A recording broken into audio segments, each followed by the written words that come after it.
और अयोध्या धाम के विकास का सर्वाधिक लाभ अगर किसी जनपद को प्राप्त हो रहा है, वह जनपद हमारा गोंडा ही है। इसके लिए मैं आपका भी अभिनंदन करता हूं।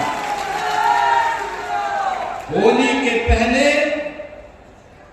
एक बार फिर से 1700 करोड़ रुपए की परियोजनाओं के साथ हमारे जनप्रतिनिधि आपके जनपद के, जिनकी मेहनत से, जिनके परिश्रम से ये सुविधा आपको प्राप्त हो रही है, इसकी भी मैं आप सबको बधाई देता हूं। आप सबके प्रति अपनी शुभकामनाएं देता हूं।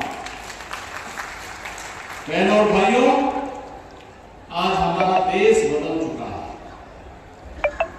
एक नए भारत में हम रह रहे हैं। एक ऐसा भारत जिसने दुनिया में भारत के 140 करोड़ लोगों के सम्मान को बढ़ाया है, उनके गौरव को बढ़ाया है, तो देश के अंदर सुरक्षा का बेहतर माहौल भी दिया है। आतंकवाद, नक्सलवाद सब समाप्त। अब देश सुरक्षा की नहीं बल्कि समृद्धि की एक नित नए प्रतिमान को गढ़ता हुआ आगे बढ़ रहा है। आजादी के अमृत महोत्सव में भारत ने 5वीं बड़ी अर्थव्यवस्था के रूप में दुनिया में अपना स्थान बनाया है। और आज मैं आह्वान करने के लिए आया हूं कि मोदी जी को तीसरा कार्यकाल दीजिए। भारत मोदी जी के नेतृत्व में तीसरी बड़ी अर्थव्यवस्था बनेगा और दुनिया की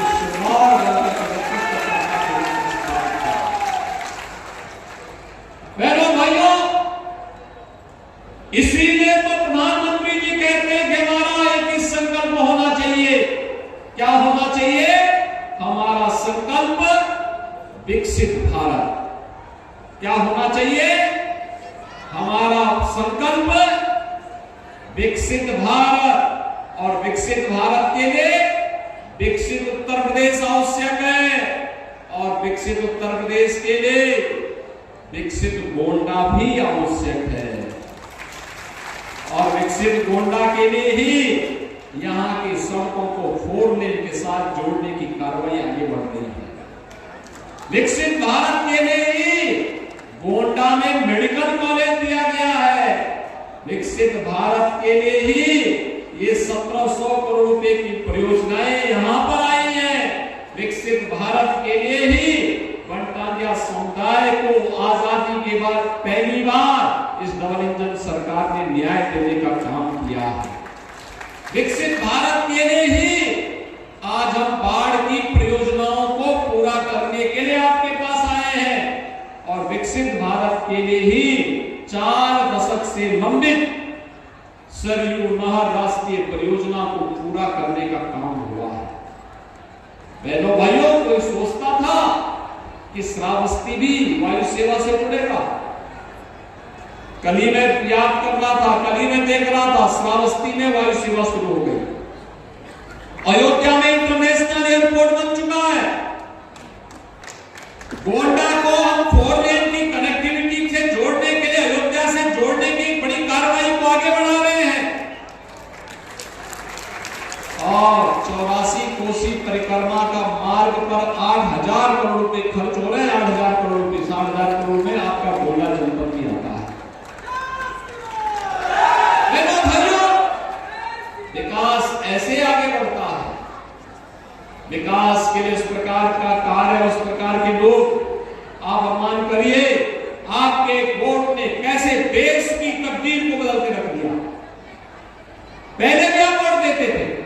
जिन लोगों के लिए वोट देते थे, जिनको वोट देते थे, उनको राम के नाम से भय होता था, राम के नाम लेने में ही संकोच होता था। आपका पर्व और त्योहार आता था, वे कर्फ्यू लगा देते थे, अराजकता फैलाते थे, आपकी आस्था पर प्रहार करते थे, आप ही का वोट आपके खिलाफ इस्तेमाल करते थे, आपकी सुरक्षा में सेंध लगाते थे, नौजवानों के रोजगार में सेंध लगाते थे, किसानों की खुशहाली को रोकने का कार्य करते थे, व्यापारियों का डकैती करवाते थे। लेकिन आज बेटी और व्यापारी सुरक्षित हुआ है। आज डबल इंजन की सरकार है तो आपकी आस्था को भी सम्मान है। डबल इंजन की सरकार है, नौजवानों के लिए नौकरी की व्यवस्था। इससे पहले मैं गोंडा में आने के पहले लगभग 100 नौजवानों को डिप्टी एसपी और डिप्टी कलेक्टर का नियुक्ति पत्र वितरण करके लखनऊ से आया हूं। ये उत्तर प्रदेश के नौजवान आज उत्तर प्रदेश के अंदर अलग अलग जनपदों के नियुक्ति प्राप्त कर रहे हैं, उत्तर प्रदेश की बेहतरीन सेवा में जा रहे हैं, अग्रणी सेवा में जा रहे हैं। इसलिए जा रहे हैं क्योंकि सरकार संवेदनशील तरीके से उनके विकास के लिए कार्य कर रही है। और आज जब हम यहाँ पर आए हैं, आजादी के अमृत महोत्सव में प्रधानमंत्री मोदी जी ने हर भारतवासी को जोड़ा था, हर घर तिरंगा के माध्यम से। और 1857 के महान क्रांतिकारी, महान स्वतंत्रता संग्राम सेनानी, महान योद्धा देवी बख्श सिंह जी ने गोंडा में मोर्चा संभाला था। आज यहाँ के मेडिकल कॉलेज का नामकरण हम महाराजा देवी बख्श सिंह जी के नाम पर ही करने की घोषणा भी कर रहे हैं। भाइयों बहनों, मेडिकल कॉलेज में उनकी प्रतिमा लगेगी। 1857 का उनका इतिहास लिखा जाएगा और उनके इतिहास के साथ आने वाली पीढ़ी के लिए नई प्रेरणा भी होगी। आजादी के बंदों को, भारत माता की सही सेवा करने वालों को भारत इसी प्रकार से सम्मान देगा।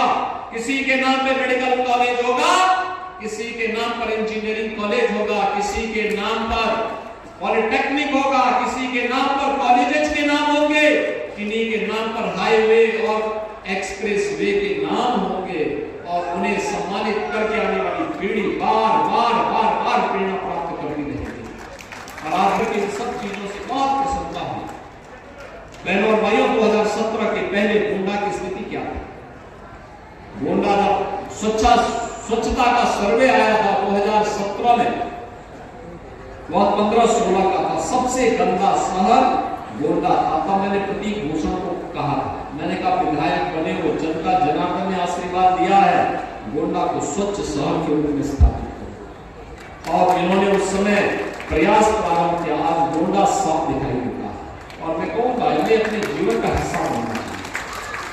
मैं यहाँ के जनप्रतिनिधियों का अभिनंदन करूंगा, जब भी आते हैं गोंडा के विकास के बारे में बात करने के लिए आते हैं। मैं बल्कि कभी कभी झड़कता है कि तुम हमेशा विकास के बारे में बात करते हो। कहते साहब, जनता ने इसी के लिए चुना, इसीलिए आए हैं। और उसमें तो ये लोग ऐसे मानते हैं जैसे घर का व्यक्ति हो तो झगड़ा नहीं करते, कहते नहीं हमें तो चाहिए था जितना विकास। और मैं फिर आज आपको कहने के लिए आया हूं, गोंडा में और देवीपाटन कमिश्नरी में विकास के कार्यों की कमी नहीं होने दी जाएगी। विकास के लिए पैसे की भी कमी नहीं होने दी जाएगी। जितना विकास की बात करोगे, जो भी आगे विकास के बारे में कहोगे, जिस प्रकार की कनेक्टिविटी की बात करोगे, जिस प्रकार के कार्यों को जो युवाओं के लिए, किसानों के लिए, महिलाओं के लिए, व्यापारियों के लिए, समाज के अधिक दबे हुए कुचले हुए लोगों के उत्थान के लिए, सीमा की सुरक्षा के लिए और यहाँ की बेहतरीन कनेक्टिविटी के लिए जितना भी कार्य हो पाएगा वह कम होगा। और उसके लिए सरकार के खजाने हमेशा खुले होंगे, उसके लिए पैसे कभी बीच में आड़े नहीं आएंगे। के साथ देश की आवाज के साथ अपनी आवाज को बुलंद करना चाहिए।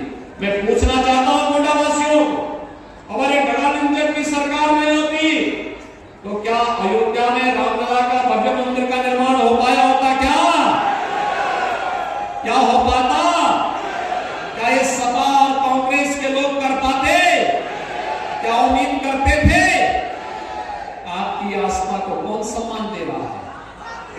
डबल इंजन की भारतीय जनता पार्टी की सरकार मोदी जी के नेतृत्व में जो चल रही है, एक गरीब को राशन देने का काम कौन कर रहा है? मोदी जी के नेतृत्व की डबल इंजन की सरकार। एक गरीब को स्वास्थ्य बीमा का 5 लाख रुपए का कवर कौन दे रहा है? मोदी जी के नेतृत्व की डबल इंजन की सरकार। एक गरीब को सिर ढकने के लिए छत कौन दे रहा है? मोदी जी के नेतृत्व की भारतीय जनता पार्टी की सरकार। एक नौजवान को रोजगार से कौन जोड़ रहा है? डबल इंजन की भारतीय जनता पार्टी सरकार।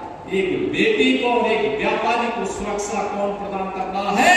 ये डबल इंजन की भारतीय जनता पार्टी की सरकार। और इसीलिए तो पूरे देश के अंदर एक आवाज है, और आवाज है फिर एक बार, फिर एक बार गोंडा की आवाज में थोड़ा बोलिए, फिर एक बार, फिर एक बार।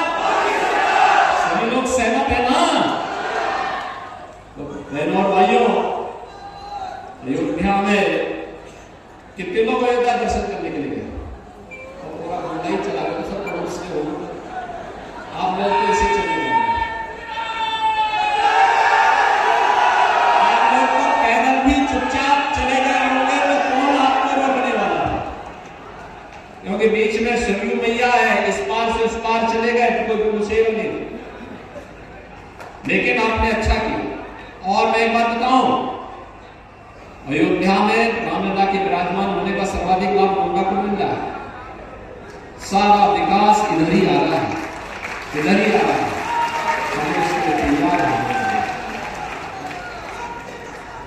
बहनों और भाइयों, जब अच्छे लोग चुने जाते हैं,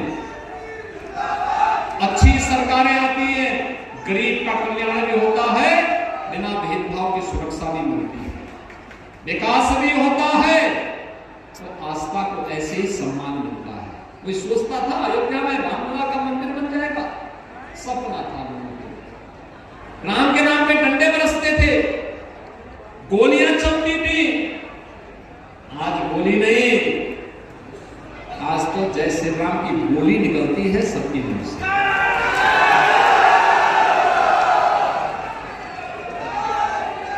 आज उत्तर प्रदेश में राम भक्तों पर गोली नहीं बल्कि पुष्प वर्षा हो रही है, पुष्प वर्षा। 22 जनवरी को आपने देखा होगा ना, अयोध्या में जब आदरणीय प्रधानमंत्री जी रामलला विराजमान के कार्यक्रम में, भव्य कार्यक्रम को आगे बढ़ा रहे थे और 5 सदी के इंतजार को समाप्त कर रहे थे, तब आसमान से पुष्प वर्षा का कार्यक्रम भी हेलीकॉप्टर के माध्यम से हो रहा था ना। आज तो अयोध्या की पहचान दीपोत्सव और रामोत्सव से हो रही है। आज भव्य और दिव्य और नव्य अयोध्या के दर्शन हमें देखने को मिल रहे हैं। हमारी पीढ़ी धन्य हो रही है। जो 500 वर्षों से हमारे पूर्वजों का एक संकल्प था, वह संकल्प पूरा हुआ है। अयोध्या में प्रभु राम फिर से विराजमान हुए हैं। इससे बड़ी बात हम सब भारतवासियों के लिए, उत्तर प्रदेश वासियों, गोंडा वासियों के लिए दूसरी नहीं हो सकती है। इन सब के लिए मैं आपका अभिनंदन करता हूं। इन 1700 करोड़ रुपए की परियोजनाओं के लिए आपको बधाई देता हूं। इनमें सड़क की योजनाएं भी है, बाढ़ बचाव की भी है, स्वास्थ्य की भी है, पशु चिकित्सा से भी जुड़ी हुई है, यहाँ पर अन्य तमाम विकास से जुड़ी हुई योजनाएं भी है, हर घर नल से जुड़ी हुई योजना भी है। इन सब की मैं आपको बधाई देता हूं और विश्वास व्यक्त करता हूं कि देश की आवाज के साथ गोंडा की आवाज भी फिर एक बार मोदी सरकार के संकल्प के साथ आगे बढ़ेगी। इस विश्वास के साथ आप सबके प्रति मैं होली की मंगल